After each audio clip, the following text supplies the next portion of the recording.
That didn't take very long. Barely had the Switch 2's launch year ended when rumours of new Switch 2 hardware have started to emerge. In this video, we're going to look at the potential of a new model Switch 2, perhaps even as soon as this very year. And to start, let's quickly recap the recent history of revisions such as these, and it is true that previous Nintendo hardware has seen fairly swift, iterative upgrades, especially in the handheld space. In the DS days, the releases were often more staggered, but there was usually roughly a year and a bit between the Japanese, for example, November 2004 release of the DS, and the March 2006 release of the DS Lite. Notably, these were consecutive financial years, even if they were not consecutive calendar years. Then there was a further 2.5 years before the higher end Nintendo DSi model launched. With the 3DS, things were a little different. The original launched in February 2011, but after they needed to radically adjust prices at launch, I suspect they wanted to try again with effectively a model that they could sell at the margins they originally wanted, and so in July 2012, again a year and a bit, they gave us the 3DS XL. Then, just over a year elapsed before the 2DS in October 2013 as a bargain basement model, and then we have the new 3DS XL following a year later in 2014.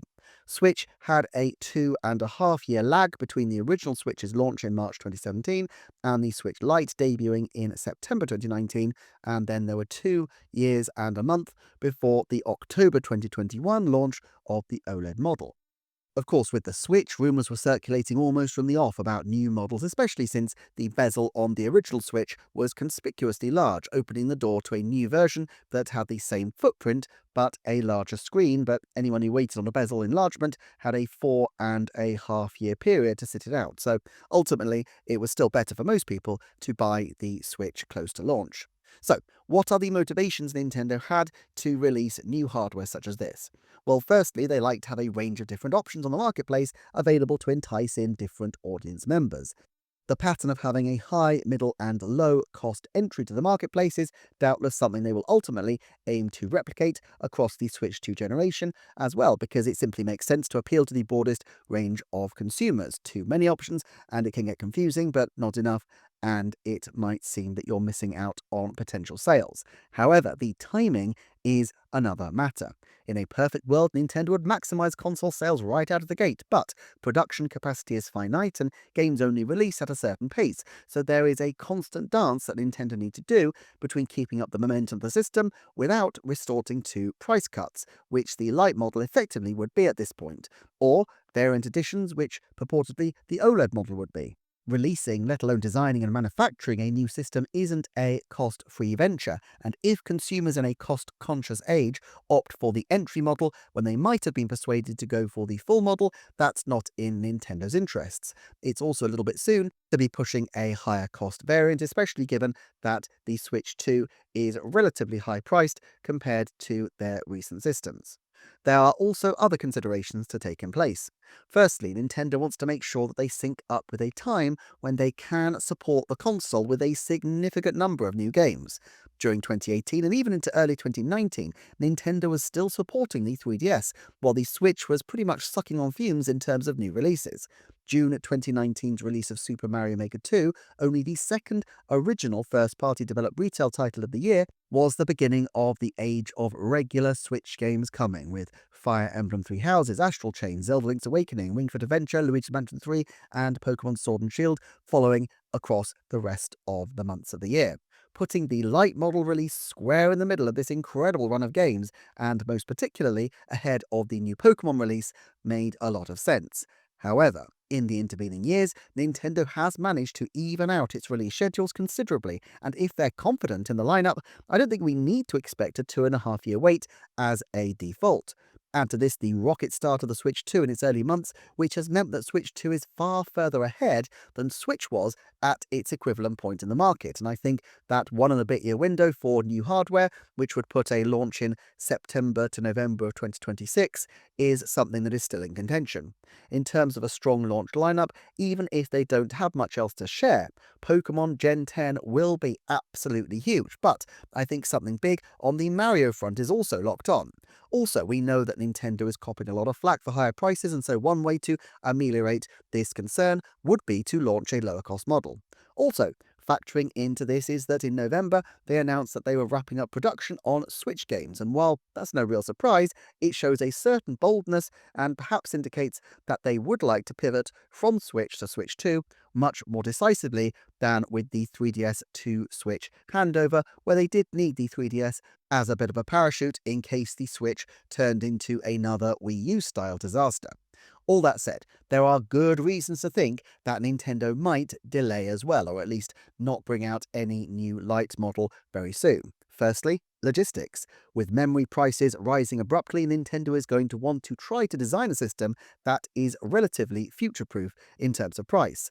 Quite likely they will build in a backdoor price rise anyway, as they effectively did with the limited edition Mario Kart World bundle for the Switch 2, where the removal of the bundle from the market was an effective $30 price rise built in, but it wasn't really received in this way. It just seemed like the bundle was ending. Partnering machines with a 3D Mario or Pokemon, or probably both, would work for this. Still, that only takes them so far. If the new machine follows the differential of the previous Switch and Switch Lite and is about $100 cheaper than the top of the line model, well, that would put the new system at $349, the price of the top of the line Switch model only 5 years ago. Even if they get it down to the Switch's launch price of $299, which feels like the lowest plausible price, I have to say, it's not entirely clear how well this will insulate Nintendo against resistance to the accusations that their prices are too high.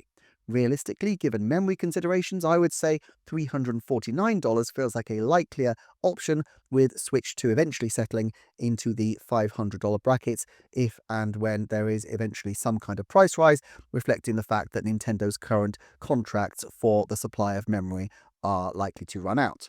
There's also the issue of if Nintendo don't have a Mario title at or around the launch of this Lite console.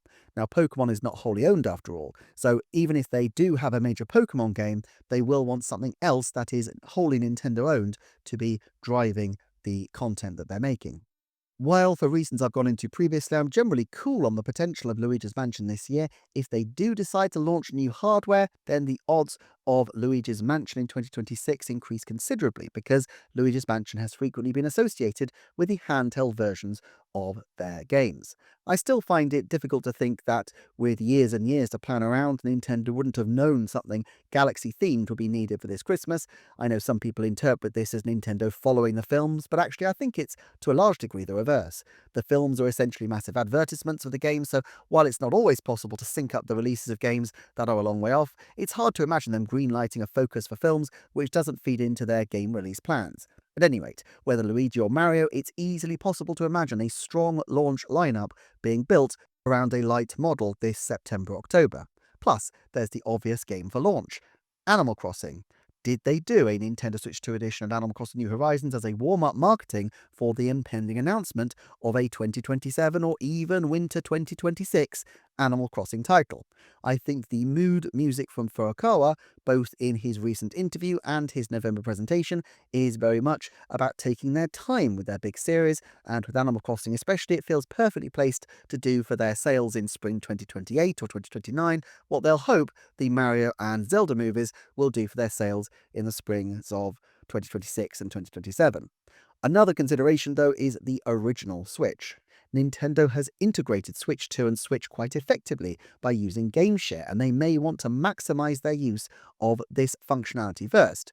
In his 2026 predictions video, the ever-excellent A Talking Sock raised the idea of Pokemon Gen 10 having versions split between the Switch and Switch 2, and while on first glance this appears ludicrous, having the ability to share some versions of the game over GameShare, even if it's a limited capacity, which isn't quite as extensive as having an alternative version of the game, a Scarlet to the Violet or the Sword to the Shield, I think this does strike me as potentially a fantastic move, both for Nintendo and for the Pokemon Company.